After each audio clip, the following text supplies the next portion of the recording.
हम फिल्म के स्टार्ट में एक आदमी और उसके बेटे को समुद्र तट पर मछली पकड़ते हुए देखते हैं। मछली पकड़ने के लिए वो एक अच्छा दिन नहीं था, इसलिए उन्होंने छोड़ने का फैसला किया। बाद में एक बड़ी चीज उस आदमी के मछली पकड़ने वाले रॉड में फंस जाती है। वे उस मछली के किनारे तक पहुंचने के लिए बहुत ज्यादा एफर्ट लगाने लगते हैं। वे मान रहे थे कि उन्होंने एक बड़ी मछली पकड़ी है और वे पाते हैं कि ये मछली नहीं है बल्कि एक गाय का सर था। वो दोनों जो देखते हैं उसे देखकर हैरान रह जाते हैं। इस बीच वो इंसिडेंट देख के सोच में खड़े बेटे को समुद्र में कुछ दूर में कुछ बड़ी चीज दिखाई देती है। एक विशाल और बहुत बड़ा समुद्री जीव उनके पास आ रहा था। जब वो काफी करीब आता है तब उन्हें एक बड़ी शार्क दिखाई देती है। देखते ही देखते एक अजीब शार्क सर के ऊपर से जंप करती है, समुद्र तट पर से कुछ दूर जाती है और कुछ देर बाद वापस समुद्र में गोता लगाने लग जाती है। जब वे इस चीज को देखते हैं तो वे ये देखकर चकित रह जाते हैं कि शार्क कैसे जमीन पर चलती है। हम साइंटिस्ट्स और डॉक्टर्स के साथ एक्सपेरिमेंट पर काम कर रहे एक अंडर वाटर लैब में देखते हैं। हम लैब के हेड को देखते हैं जिनके सुपरविजन में काम चल रहा था। एक्सपेरिमेंट के हेड अपने इन्वेंटर्स को बताते हैं कि वो लोग एक कैंसर की मेडिसिन बनाने के लिए काम कर रहे हैं। इसके अनुरूप हम अनुवांशिक संशोधन शुरू करेंगे। परिणाम स्वरूप हम इस मटेरियल को बार बार प्राप्त करेंगे।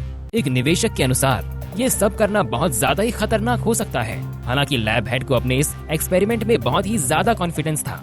बाद में डॉक्टर अपना एक इक्विपमेंट को शो करते हैं जिसे वो लोग शार्क को कंट्रोल करने के लिए बनाते हैं। उसी लैब में एक लड़का रहता है जिसका नाम एथन रहता है। इसके पास शार्क से रिलेटेड बहुत ही ज्यादा नॉलेज रहता है और इसी रीजन के लिए वहाँ के डॉक्टर्स और साइंटिस्ट लोगों ने उसे वहाँ रखा था। कुछ देर बाद लैब के हेड एथन को बुलाते हैं ताकि वो अपने इन्वेंटर्स को दिखा सकें कि उन्होंने सच में शार्क को कंट्रोल किया है या नहीं। और तभी लैब हेड एथन को शार्क बुलाने को कहता है। वो अपने इन्वेंटर्स को बताता है कि वो एक चमत्कार दिखाने जा रहा है। इन्वेंटर्स इस एक्सपेरिमेंट का रिजल्ट देखने के लिए एक्साइटेड थे। एथन एक रॉड में एक मरी हुई मछली को एक पानी के होल में डाल देता है और थोड़ी ही देर में एक बहुत बड़ी सी शार्क आती है और उसे खा जाती है। सारे इन्वेंटर्स के लिए ये बहुत ही शानदार बात थी। सब लोगों को डर लगने लगता है और फिर शार्क मछली को खाने के बाद वहाँ से चली जाती है। थोड़ी देर बाद लैब हेड एक्सपेरिमेंट का फेज 3 स्टार्ट करने को कहता है क्योंकि उसके हिसाब से फेज 2 सक्सेसफुल था। तभी वहाँ पर एक लेडी साइंटिस्ट जो कि लैब हेड की सेक्रेटरी होती है हेड के पास आती है और कहती है हम लोग फेज 3 स्टार्ट नहीं कर सकते क्योंकि उनके पास अभी प्रॉपर रिजल्ट नहीं आए हैं और इसे स्टार्ट करने से बहुत ज्यादा खतरा हो सकता है। पर लैब हेड अपनी सेक्रेटरी की एक भी बातें नहीं मानता और वो फेज 3 स्टार्ट करने का ऑर्डर दे देता है। वे इस प्रोजेक्ट के फेज 3 को स्टार्ट करने के लिए रेडी थे।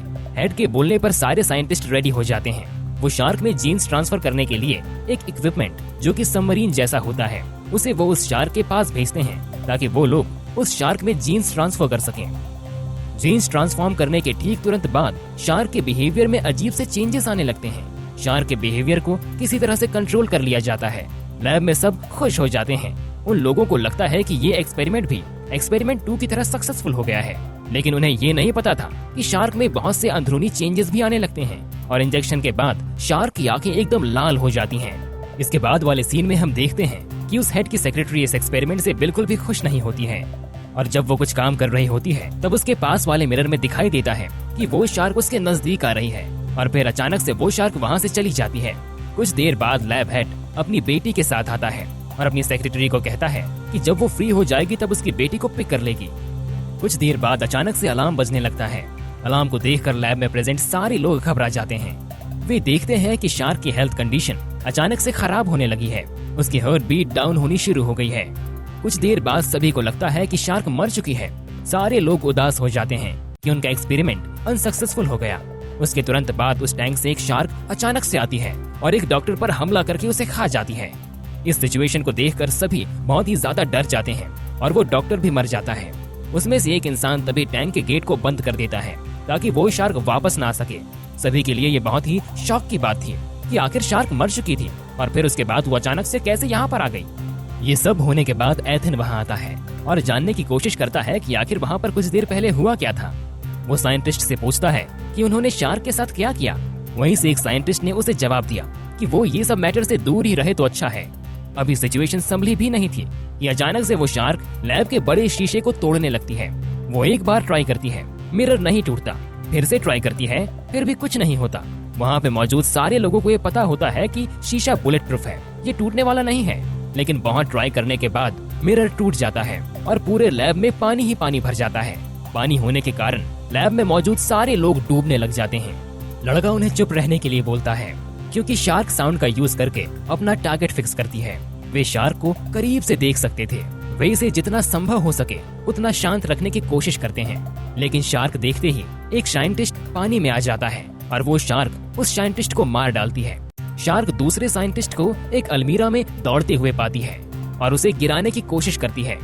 एथेन सबको बचाने के लिए एक बॉक्स तक पहुंचता है जिसमें ट्रांसक्विलाइजर होता है, लेकिन वो इसे खोल नहीं पाते हैं। इसे खोलने की कोशिश में एक तेज आवाज होती है जिससे शार्क उनके पास आने लग जाती है, लेकिन वो किसी तरह अपने आप को बचा ही लेते हैं। एथेन शार्क को ट्रांसक्विलाइजर मारने की कोशिश करता है पर वो उससे नहीं मार पाता। फिर वो शार्क एक मॉन्टी नाम के लड़के पर अटैक करने वाली थी, तभी एथेन उछल के ट्रांसक्विलाइजर अपने हाथों से उसको मार देता है और वो शार्क वहीं पर बेहोश हो जाती है।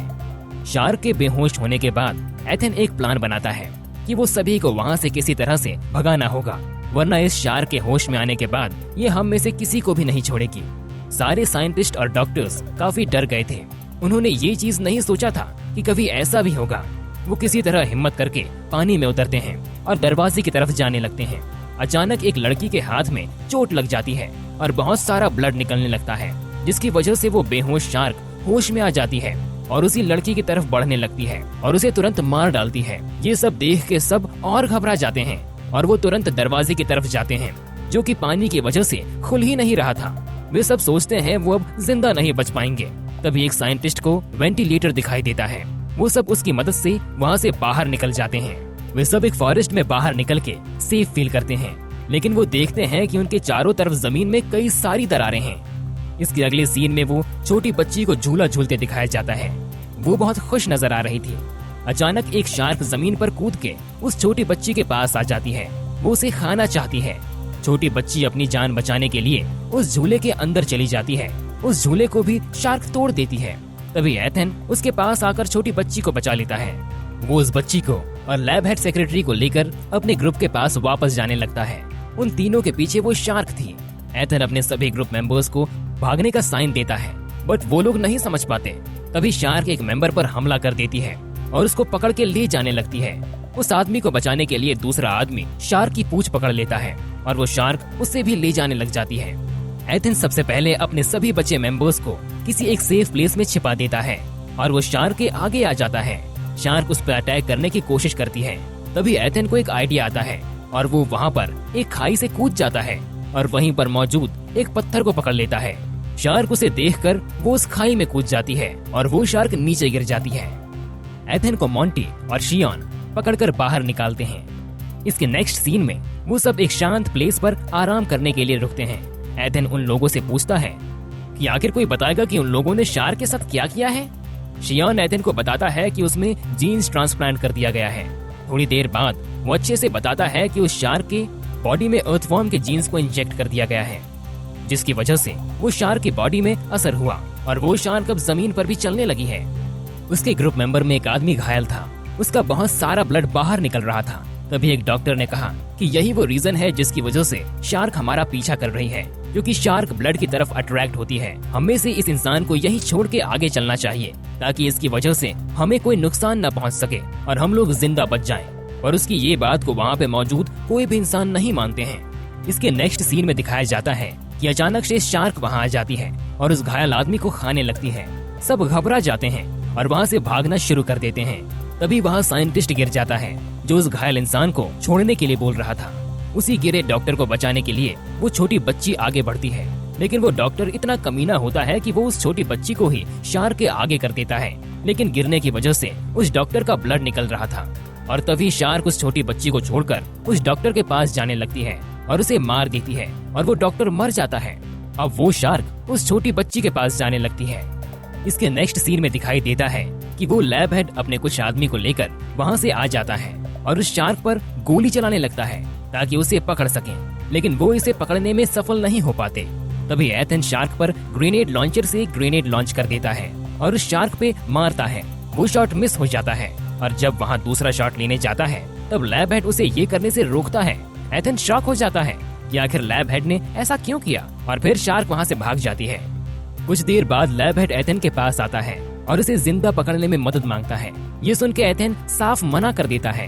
लैब हेड को बहुत ज्यादा गुस्सा आता है। वो अपने पॉकेट से गन निकालता है और उनके ग्रुप मेंबर से एक लड़के की तरफ बंदूक दिखाकर उसे गोली मार देता है और अब उसका निशाना शियॉन पे रहता है। वहाँ पे मौजूद सारे ग्रुप मेंबर्स कुछ समझ नहीं पाते हैं। ये सब देखकर एथन को बहुत ज्यादा गुस्सा आता है, लेकिन एथन कर भी क्या सकता है क्योंकि उन सब के पास वेपन नहीं होते हैं और इन लोगों के पास कुछ नहीं होता है। एथन को उन लोगों की बात माननी पड़ती है। इसके अगले सीन में दिखाया जाता है सारे लोग एक बोट में हैं और उसे शार्क को जिंदा पकड़ने के लिए खोज कर रहे हैं। जब वो सी में जाते हैं उनके चारों ओर सिर्फ लाल लाल दिखाई देता है क्योंकि उस शार्क ने बहुत ज्यादा ही लोगों को मार डाला था। शियॉन एक इक्विपमेंट निकालता है जिसकी मदद से वो शार्क को ट्रैक कर सके। कुछ देर बाद वो पाता है कि वो शार्क एक सिटी के नजदीक है।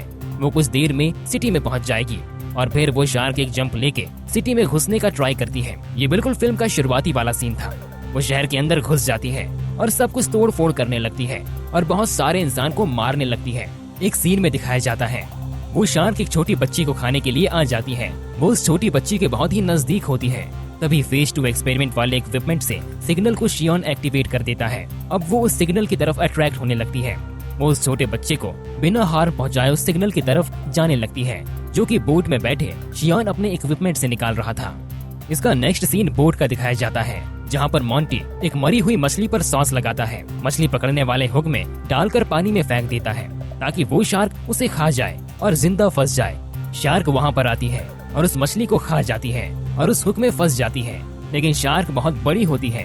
वो बोट को अपने साथ खींचने लगती है जिसकी वजह से शियॉन के सर में चोट लग जाती है और वो बोट के अंदर ही रह जाता है और बाकी लोग पानी में गिर जाते हैं। लेकिन एथन उसी बोट में लटका रहता है पर वहाँ जमीन पर आने के बाद बोट से गिर जाता है। इस सीन में दिखाया जाता है कि शियॉन एक गुफा में एकदम अकेला है। शियॉन अपना कंट्रोलर डिवाइस निकालता है और चेक करता है कि इसके आसपास कोई है या नहीं, पर इससे कुछ भी नहीं मिलता। कुछ न मिलने पर शियॉन सोचता है कि उस शार्क को सिग्नल भेजे। वो जब सिग्नल भेजता है तो वो पाता है कि शार्क बिल्कुल उसके पीछे है। ठीक इसी के बाद लैब हेड कुछ बहुत आदमी को लेके वहाँ आ जाता है और वो लोग के पास बहुत सारे वेपन्स होते हैं। वो उस पर अटैक करना शुरू कर देते हैं। उस शार्क को हाई वोल्टेज वाला करंट दिया जाता है जिसे वो सह नहीं पाती और वहाँ पर बेहोश होकर गिर जाती है। लैब का हेड गोलियां रोकने के लिए कहता है। वो सोचता है कि ये बेहोश है। वो उसके नजदीक जाके उसे टच करता है और हंसने लगता है कि उसे ये शार्क जिंदा मिल गई। कुछ देर बाद एथन वहाँ आ जाता है और शियॉन को वहाँ से चलने को कहता है। जब वो दोनों जा रहे थे तभी लैब हेड उन दोनों को वहाँ से नहीं जाने देता और वहाँ पर रोक लेता है और उनको बताता है इस पूरे एक्सपेरिमेंट का एक ही एम था कि एक बायो वेपन बना सके और देखो मैं उसमें सक्सेस हो गया। वो कहता है कि मैं इसे किसी को भी बताना नहीं चाहता था, इस बारे में किसी को कुछ नहीं पता चले। वो गन निकाल के एथन और शियॉन को मारने के लिए उनको अपना गन पॉइंट करता है कि तभी उसे लगता है कि वो शार्क होश में आ गई है और वो लैब हेड को तुरंत खा जाती है। शार्क फिर से सबको मारने लगती है। तभी उन लोगों से गलती से सारा स्मोक ग्रेनेड गिर जाता है और अब चारों तरफ सिर्फ धुआं ही धुआं था। इसका फायदा उठाकर शार्क सभी लोगों को मारना शुरू कर देती है और गोलियां चलने की वजह से भी बहुत से लोग मारे जाते हैं। एथन और शियॉन वहाँ से भाग निकलने में सफल हो जाते हैं। अगले सीन में दिखाया जाता है कि आखिर में सिर्फ एक ही इंसान बचा हुआ है। उसके पास दो गन है। वो गोली चलाता रहता है और शार्क ठीक उसके पीछे खड़ी हो जाती है। ये सीन इस मूवी का बहुत ही अच्छा सीन है और फिर वो शार्क उस इंसान को भी मार डालती है। अब एथन और शियॉन उस शार्क को मारने का प्लान बनाते हैं। एथन शियॉन के पास से वो सिग्नल डिवाइस लेता है और सिग्नल देना शुरू कर देता है और शार्क उसके पीछे भागने लगती है। एथन भागते भागते जंप करता है ताकि वो उस शार्क के मुंह में ग्रेनेड डाल सके, पर शार्क की ज्यादा हाइट होने की वजह से वो ऐसा नहीं कर पाता। तभी मौडी एक मछली लेकर आता है और वो उसे शार्क की ओर फेंकता है। शार्क उसे खाने के लिए जंप करती है। तभी एथन ग्रेनेड लॉन्चर से बहुत सारे ग्रेनेड उसके मुंह पर मारना शुरू कर देता है और उसके पेट में बहुत सारा ब्लास्ट होता है और वो मर जाती है। इसके बाद वहाँ पर बहुत सारा धुआं हो जाता है। शियॉन और मौडी एथन की खोज करते हैं लेकिन वो नहीं मिलता। उन्हें लगता है कि शार्क के साथ वो भी मर गया। वो एथन के लिए रोना शुरू कर देते हैं पर एथन उनके पीछे जिंदा खड़ा होता है। तभी शियॉन एथन को हक करती है और लास्ट सीन में एक बेबी शार्क को दिखाया जाता है जिसे इस शार्क ने जन्म दिया था। इसका ये मतलब है कि इस फिल्म का नेक्स्ट पार्ट भी आ सकता है और फिल्म यहीं पर खत्म हो जाती है।